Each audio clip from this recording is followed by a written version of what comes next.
Now that our leather has dried out, we're going to do a finishing technique on it. The kit that I was working from had a bottle of Super Sheen, which is a clear acrylic finish in it, but it also has a bottle of antique. And so I'm going to show you a kind of a trick to use those two to create a nice two-tone effect on a piece of leather.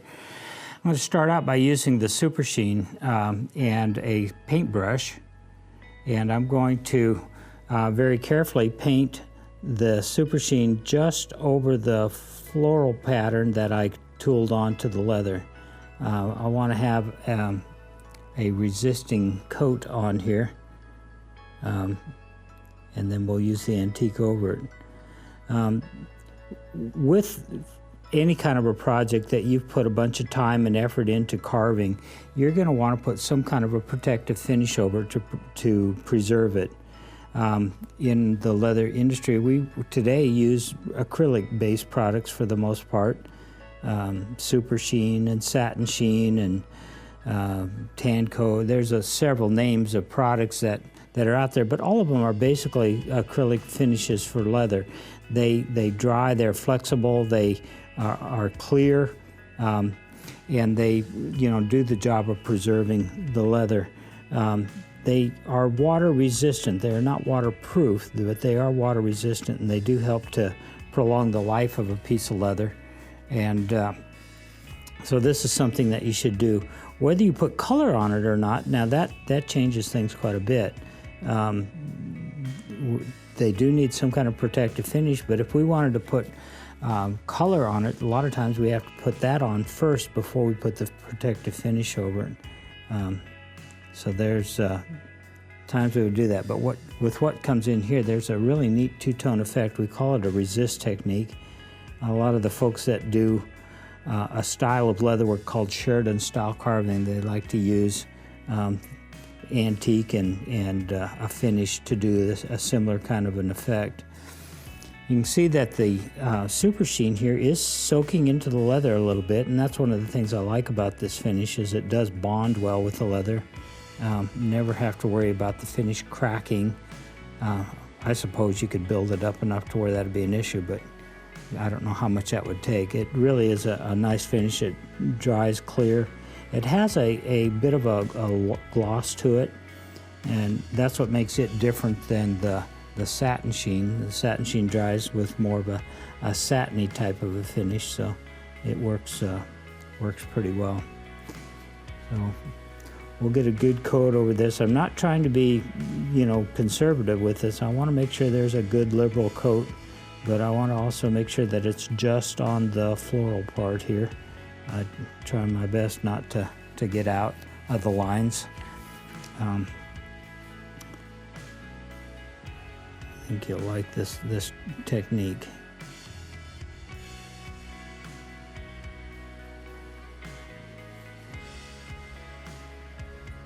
Doesn't really take anything special as far as a brush. I would recommend you keep like a paper towel or something underneath your work just in case a drop falls somewhere as it shouldn't. You want to not get your granite or your tabletop, if you're working on the kitchen table, messed up. One of the other great things about acrylics is that you don't have the toxic or the real interesting fumes that come off of it. It's very safe to use even in a closed environment, so it's a good finish. So once we get a coat on there, guess what? Now we got to wait for it to dry. So we're going to give this a few minutes, and we'll come back when it's good and dry. And when I say good and dry, I think sometimes you need to have give it an hour or more in between coats to make sure that it's dry. It needs to be set real well to give you the best results. So that's where we're at. We're going to have to wait now for it to dry. Well, our piece of leather has dried. The Super Sheen finish that we put over the design has dried, and so now we're going to use an antique finish over the top of that. The product that we're using, again, is one that came with the kit. It's an antique gel. works really nice, and I think you're going to like it. So let me show you what happens when we use the antique finish on a project that has no resist on it at all. This is an acrylic-based product that does a great job of staining the leather. To apply it, I'm using a damp sponge. It's moistened, and I'm going to put a bit of this gel on that sponge, and then I'm going to apply it to the leather. When you're using this antique gel, you do need to apply it liberally. It needs to go on pretty heavily so that you get it into every groove, every cut, every impression, and such that you might have. When I stamped a little border pattern on this piece of leather with the camouflage tool, and you can see that what the antique does is it pretty much does a nice stain over the entire piece of leather. It settles into all of the grooves and such, leaves them a little bit darker, and then I remove the excess with a paper towel here, and that still leaves that buildup of the finish down in all of those cuts and such. And one of the things I like about that antique gel is it does go on and produce a real nice, even sort of a finish. So if that's what we get if we just use that product straight on the leather. I'm going to dye these edges, or put some of this on the edges too, so that they have a nice finish. And then when that dries, we can come back and buff it with a soft cloth or a piece of sheep's wool or whatever, and it'll develop a little bit of a luster over it as well.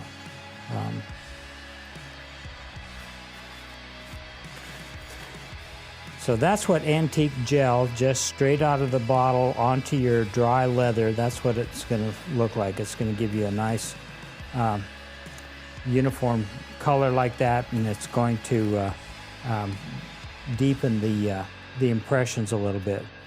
Let's see what happens now when we put the gel antique over the piece of leather where we resisted the floral design with the super sheen.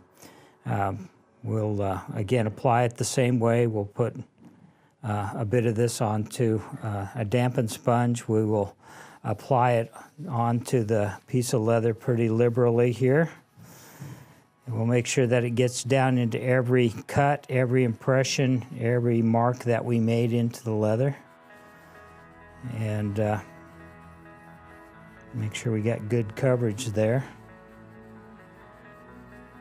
But you can see already that it's not wanting to penetrate through that super sheen that we put on there. In fact, that super sheen part stayed a nice natural color, but we still get the antique effect. When we were stamping this design, you can remember I mentioned how much I enjoyed having like the textured tools, like the checkered bevelers and the checkered pear shaders and so forth.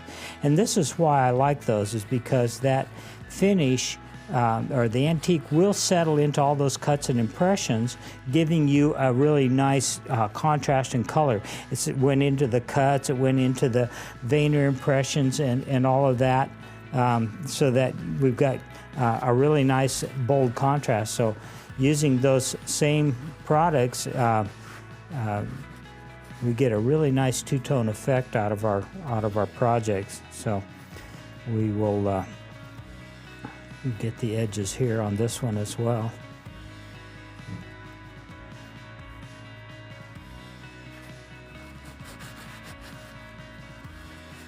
So there's a great and easy way for you to get to highlight your work, to make your work stand out, make it look like it's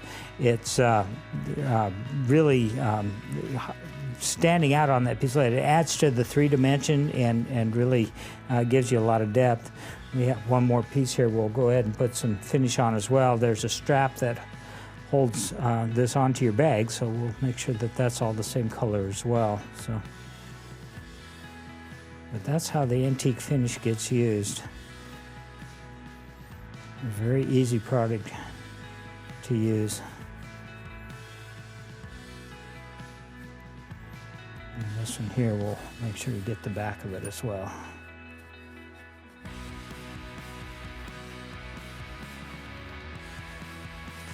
So we will let these all dry for a little bit, and then we'll be ready to assemble this project.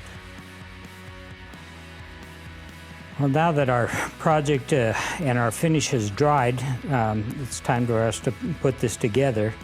This particular project goes together with a real simple saddle stitch. It's done with a piece of waxed linen thread and a needle. And since the holes are all pre-punched, it's a pretty easy project for us to do. There is a little trick though on threading this needle, and I'll show you that. What I've done is I've ran the thread through the eye of the needle, and I have about 1 inch of it sticking out there.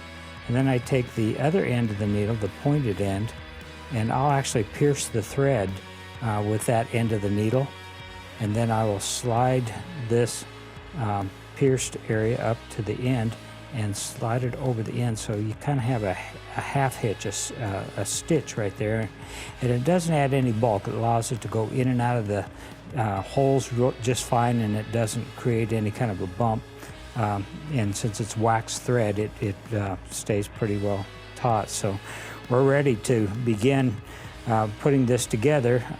Obviously these pieces are pre-punched, so it makes it pretty easy. We're going to start, let's start on the back side here, and we'll go through just the, from the inside to the outside, we're going to go through just that first corner hole here, and we're going to leave a tail sticking out that we can use later on to tie off with. And then proceeding to go around this, we're just going to go up one hole and down the next, all the way around. And when we do this, we want to just pull these stitches snug. We don't want to try to see how tight we can pull them. That can cause the corners on something like this to start to curl up. So we want to just do, at this point, it's just like a running stitch, up one hole and down the next. So we'll go all the way around to the other end. As we approach the other corner or the other end of our project, when we go through this very last hole, we now turn around, we just start stitching right back through those same holes again, up one, down the next. And what happens, it looks like we have then a continuous row of stitching. So we'll continue like this all the way around back to where we began. Are we ready?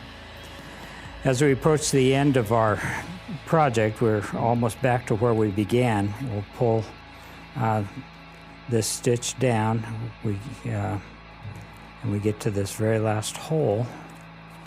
We'll run through only the corner hole here, and then we'll tie these two ends together in a square knot and cut them off short.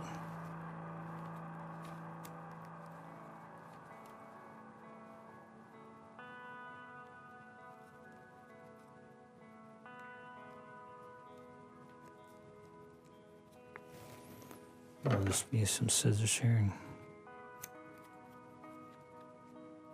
nip those off and tuck them down inside. So now we just put the strap on.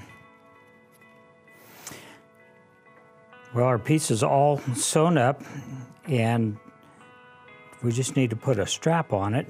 And the strap here, we've got it all finished and such. So the way this gets done is we run it, it's all pre-punched and everything, so you got a slot in the middle and one at the end and then a single hole here. We run that,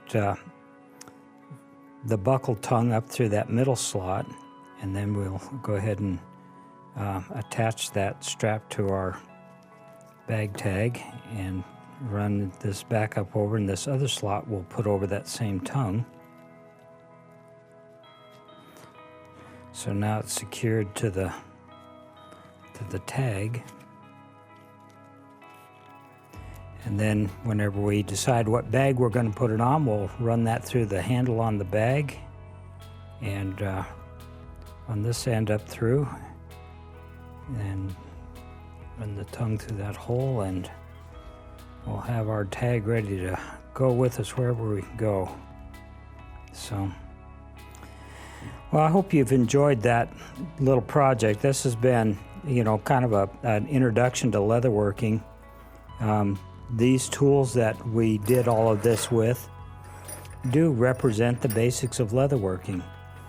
With these tools that come in most beginners kits like that, you really are not limited at all to the kind and amount of leatherwork that you do. What you learn in doing a design like this, or any of the others on the other projects that come in this kit, is you learn the basics of leatherworking. And once you have those basics down, what kind of designs, what kind of projects, what kind of things you wish to create are entirely up to you. But this is a great place to start. The only way you ever get good at leatherwork is you got to do it. I've been doing leatherwork, like I mentioned, for over 50 years now, and so when I do this, it probably should look easy. But when you get started, it may not come out quite as smooth as what I did. And the difference between me and you isn't going to be the equipment you use. It's going to be how much practice and work that these hands right here have had when it comes to working with leather. And so that's the thing I hope you're prepared to do, is spend some time learning to know these tools and enjoying the craft. When you get all done, you've got something that will be around for a long time. So hope you enjoy it as much as I have.